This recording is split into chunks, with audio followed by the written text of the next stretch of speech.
It's another latest broadcast. Here we are at God's Feeding Station in Boulder, Colorado. I'm Pastor Doug White in one of the studios, and Henry Loke is in another studio right next door. Henry, what do you want to title it? Where do you want to start? And give us an opening. We're in Ruth 4, go probably 7 through 12. It's called, I named it Accomplished Redemption, because Boaz is going to put this thing to rest finally. Yeah. I've had a good time in this story. Mm-hmm. I love this book. It's the good stuff, man. In Ruth, I was thinking Esther might be another one of those ones that would be fun sometime. Yep, you learn some of this. Okay, so I'm going to read maybe 7 through 12 into the broadcast. By the way, if you have your Bibles ready or open them up, follow along. I happen to be in an NIV, but you can be in any version you want to read it in. So Ruth 4, starting 7, now in the earlier times in Israel, for the redemption and the transfer of property become final, one party took off his sandal and gave it to the other. This was the method of legalizing a transaction in Israel. So the kinsman redeemer said to Boaz, "Buy it yourself," and he removed his sandal. Then Boaz announced to the elders and to all the people today, "You are witnesses that I have bought from Naomi all the property of Elimelech, Chilion, and Mahlon. I have also acquired Ruth, the Moabitess, Mahlon's widow, as my wife, in order to maintain the name of the dead with his property, so that his name will not disappear from among his family or from the town records. Today you are witnesses." Then the elders and all at the gate said, "We are witnesses. May the Lord make the woman who is coming into your home like Rachel and Leah, who together built up the house of Israel. May you have a standing of Ephrath and be famous in Bethlehem through the offspring the Lord gives you by this young woman. May your family be like that of Perez, whom Tamar bore to Judah." Okay, so the people are buying the situation. And, yeah. Well, they know he's done it the right way. Yeah, he's followed all the rules, man. Right. Mm-hmm. He's taken it right down. Yeah, I'd pass on the sandal thing though. I don't need your sandal to. Yeah, but it's an interesting symbolic act. You know what I was thinking about, Henry? And now it hasn't happened in a while in the public news that I know of, but there was a situation where one of our presidents was in the Middle East, and the people in the crowd took off their sandals and threw them at him. That was Bush. Yeah. Well, I thought it was Bush. Yeah, it was Bush. And at least the interpretation I got was to let him know they were rejecting him. Mm-hmm. They were not accepting it. No. So in this case, the guy takes off his sandal and he's saying, "I'm not buying the property." Mm-hmm. Yeah, right, interesting. Right. Yeah. So it says that it was this. It's not. You didn't sign papers. It was a symbol of. Boaz's right to walk on the property. Right. The other guy had the first right of refusal, right? And he's Correct. like, "Okay, we're done." Right. And I do think that the wording in the NIV talks about how he purchases the property. There's no real exchange of money here. I think it's more that he redeems it and he assumes the responsibility, but it's considered a legal transaction that's certified by the witnesses. Mm-hmm. Yeah, pretty cool. Yeah. Yeah, my version says, buy it for yourself. Mm-hmm. So, whatever that means, and whoever he owes the money to, no idea. Okay. But it's interesting, too, that he says that everything that was Elimelech's and all that was Chilion's and Mahlon's in the hand of Naomi. Yeah, so he's all of it now belongs to him, because there are no other heirs to Elimelech's estate, because his sons are dead as well. Right, there you go. So it all moves over to the right spot, and there seems to be an exchange of ownership and obviously a redemption. And then you have the transfer of all the goods, all the rights, all the privileges, all the responsibilities. And in this story, we learn that we've got a legal binding established transfer, and there's going to be a name that's going to carry on because of it. There's been deceased dads and and there's also going to be accountability in doing it in front of all these witnesses. They're going to hold him accountable for doing things the right way, unlike today where there seems to be no accountability for anything. There's going to be a huge accountability for Boaz to do what he sets out to do here and promises to do. And the town's going to hold him accountable. You have all these, 10 witnesses? Right. 12 witnesses, whatever it was. There's quite a few there, yeah. They're going to hold him accountable. He's accountable to the town for his behavior. Yeah. Well, supposedly, now I found this in a commentary on Daniel Block. Let me read this on page 719. He makes a statement that in the future, if his claims to the rights of Elimelech's land or his claim to Ruth are ever questioned, not only will he be able to produce the sandal, that's part of the consideration he turns over, okay, but he will also appeal to this host of witnesses who have now observed him gain this right through the legal process, because the other guy had first right of refusal to do all this. Yep. Yeah, and Boaz told him, "I'll take care of this by the day, like today or the end of the day yep. or something like that." Yep. Yeah, he's all over it. So was Ruth barren back in? I forget now. We don't have any evidence of Ruth having children, do we? No, but does it say she was barren, or does it just that they didn't have any and just didn't have any kids? I don't remember. Yeah, I don't think it said barren, I don't think, for some reason. Yeah, it's a great question. But, I think the story kind of alludes to it, kind of like the barren land. The land was barren. The relationships were barren. Naomi's husband dies. Then the sons die. Okay. Now, it goes on and on. There seems to be, the context of kind of a barrenness in a ongoing relationship. It could have been just that they weren't married long enough before the husband died. Yeah. But now they're gonna, they're this blessing of may you be like Rachel and Leah, who built the house of Israel. I mean, those two had a ton of kids, and so this blessing upon Ruth is going to is pretty cool, because they're putting her on the same level with, and I think it's because of Boaz and how righteous he is, and how upstanding he is in the community. Sure. And they see how this whole thing has worked out and seems to be blessed by God. And so that's quite a blessing. May you be like Rachel and Leah. Right. Now, I may be reading into, Boaz's character, but I'm going to say I'll put my stakes down on the fact that as Boaz is doing all this legally and he's transferring over the property, the actual primary goal I think he has is to make sure Ruth is covered, because he's fulfilling this role of the kinsman redeemer. I think he's responding to Naomi and her wishes, and I think he knows that it's really important that he carries on the name. In other words, so the land then does get back into the family, but I think his primary focus is probably making sure Ruth is covered. So he's honoring her question, will you spread your cover over me? Mm-hmm. In other words, will you take me in and protect me and help me bring forth offspring? Mm-hmm. That's what it looks to me. Yep. And I think Naomi will be covered by the extent of what Ruth's promise to her was.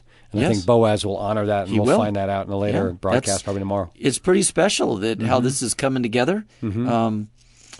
I was looking at it also and thinking about how you find these characters and they're doing all these things. Now, what I'm finding, maybe my head's in the New Testament, but I'm thinking about how Gentiles are grafted into the Jews. Right. And in this case, because we know there's going to be offspring coming, there's going to be a grafting in of a non-Jew, a Gentile or a Moabite, and there's a connection now back into the family. It seems to me that there's something that God is doing that is expanding to reveal that the seed is going to be way beyond what he first began. Mm-hmm. That's kind of what I get out of it. Yeah, what I was just thinking about is would I do this for my family, right? Because I got family members I don't even talk to anymore. Cousins and stuff, just, You're just disconnected? And if something came up, to this point of they needed help or whatever, how would I react? That's what I was thinking about. Because everybody's got like black sheep of the family, or people just don't talk. And man, my family growing up on my dad's side, they had 7 sisters. Man, you talk about craziness, some of the stuff. And this one talking to this one and taking sides and all that kind of stuff. And for me, that's what I was thinking about is, do we honor our, just let's say father and mother, right? Let's just start there. Mm-hmm. Do we take care of our parents, as they get older, as we should? Right. Great. Because if you got to move somebody into the house or whatever, I mean, that's a big change. I mean, I know your mom and stepdad moved back in with you guys for a while. They were in for a while. Yep. Yeah. Now they're back in Pennsylvania, correct? Mm-hmm. Yeah. Okay. Yep. Yeah. Since all of my parents there's a lot of divorce in my background and my family. So I had a stepdad and a biological dad and a stepmother and a biological mother, and they were stepchildren and half children, and I mean, it just goes on and on and on. But my parents are all gone, and my wife's parents have both passed on. And so we do have a lot of siblings, and there's cousins and nephews and a few things like that. Yep. You know? And we hardly see anybody from our families, for both of our sides, Linda's side or mine. Yeah, you know, I look at the New Testament, though, and Jesus begins to reveal how significant is what his true brothers and sisters are, and he lines it up outside of the biological. Yeah, I mean, but that's New Testament. That's way up the road, you know, as this thing is moving, but pretty interesting. I also was thinking about, in verse 11 of our primary text, let me read it out. It says, "The elders and all those at the gate said, 'We are witnesses. May the Lord make the woman who is coming into your home like Rachel and Leah,'" okay, "who together have built up the house of Israel." What I was thinking was pretty cool about that is the Israelite readers of this story of Ruth would have understood that this was associated to the house of Jacob. In other words, Israel being the house of Jacob and being built up by Rachel and Leah, and with the house of Israel actually becoming a descendant of David. And that's where we're gonna find how God is putting this thing together. Right. Out of Ruth and Boaz, there's going to be a descendant coming through the line of David. Yep. Well, those witnesses are putting their reputations on the line too. Yeah. Because they're vouching, right? They're giving their blessing to this thing. If it goes south, they're going to be shown to be pretty poor judges of character. Yeah. But they're going to find out that's not going to be the case. But you know, I don't think I don't think they're so willing to bless this thing if they don't know that Boaz is who Boaz is. Okay. And I think his reputation is such that it's a non-issue for them. I think that, you know, witnessing this and watching Boaz do his thing, it's like, yeah, no problem. You know, we'll put our seal of approval on this because we know that you're going to do things the right way. And that carries, you know, how many of us, and it's not about, because Boaz doesn't use that to his advantage. He's not walking around all cocky and stuff saying, you know, look at me, look at who I am. He just has that reputation based on how he's lived his life. And how many of us have that reputation in our communities? Yeah. Right? How many of us have that type of reputation? Have we lived our lives in a godly and righteous way that people know that? And I think that's something that when you and I talk about, you know, when people look on the outside of the faith, look in, do they see something different? Well, in this case, for Boaz, they do. This guy is definitely, we keep using the word righteous. He's a righteous man, and his reputation precedes him.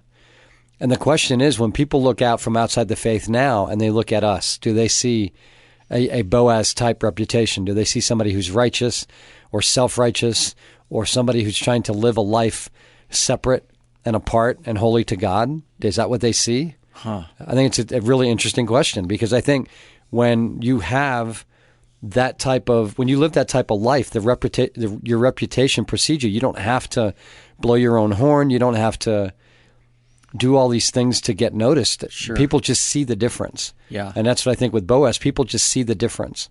And so these 10 guys, these 10 witnesses are like, yeah, no problem.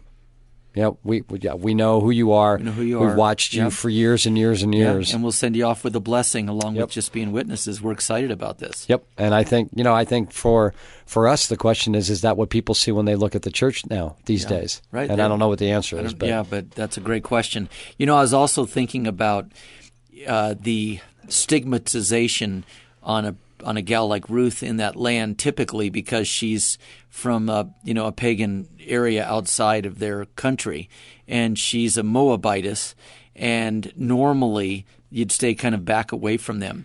I find it quite miraculous how the people welcome her in as one of their own.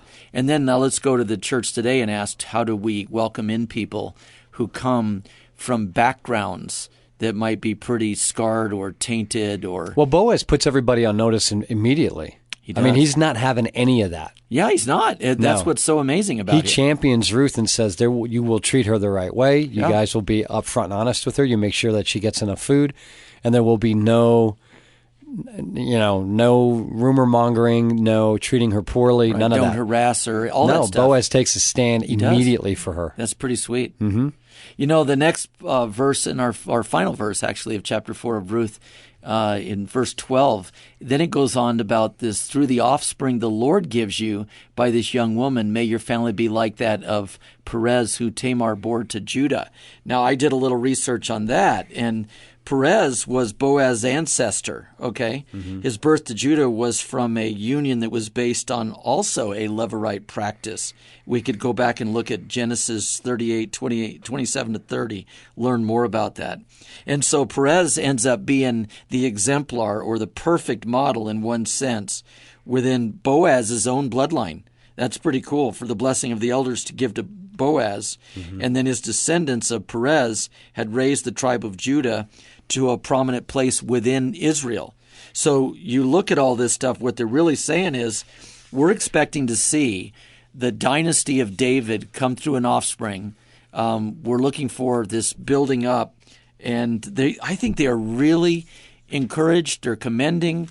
I believe that people are really excited. The land's going to get back into use. It's going to be back into the bloodline. The family name is going to get continued on.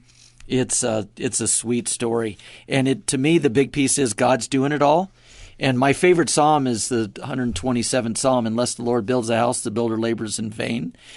I got to tell you, I am not seeing any vain building out of this story. This thing is just beautiful to watch. When you seek the ways of God, then usually success follows. Yes. And, excuse me, and so that's the key here. For me, the key is just how Boaz, I go back to how Boaz lived his life. You know, it was obvious that he wasn't going through the checklist and making sure that all the T's were crossed and the I's were dotted. He just naturally did that because he was a godly man, period. And he stood out amongst his peers in the town. People knew him for who he was. They knew him because of how he lived his life. They knew that he walked with God. And it was a no-brainer for him. It was a no-brainer for him to do what needed to be done and to take care of Ruth and Naomi as he should. Just he didn't even bat an eyelash. It's just like, all right, this is what needs to be done. Let's take care of it. And that's what we need to do. And regardless of, the world gets offended by what we do as Christians and what the Bible teaches and stuff, but we have to take that stand, and as Boaz did, and the opinions of the world be damned. This isn't a popularity contest. It's about literally life and death.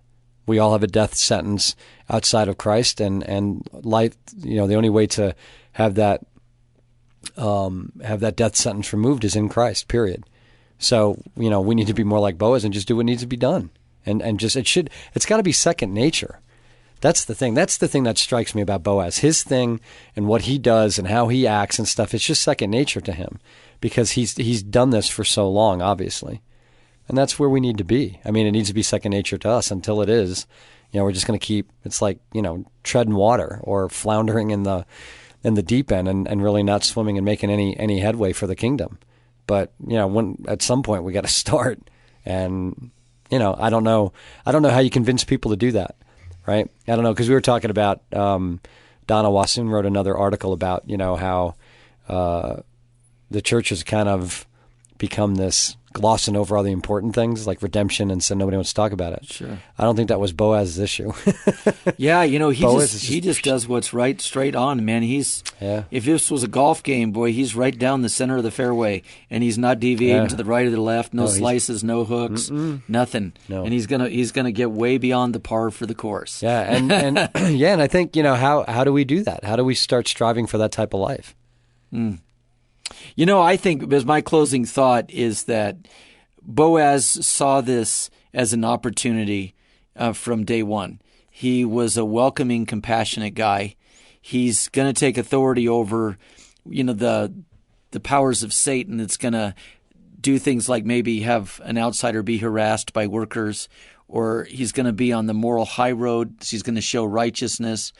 I believe he's listening and walking with God. I would say the same for Naomi, although she showed the signs of wavering through her pain. She comes back around, and I think that I will offer the sacrifice of praise the same way that I think that Boaz did.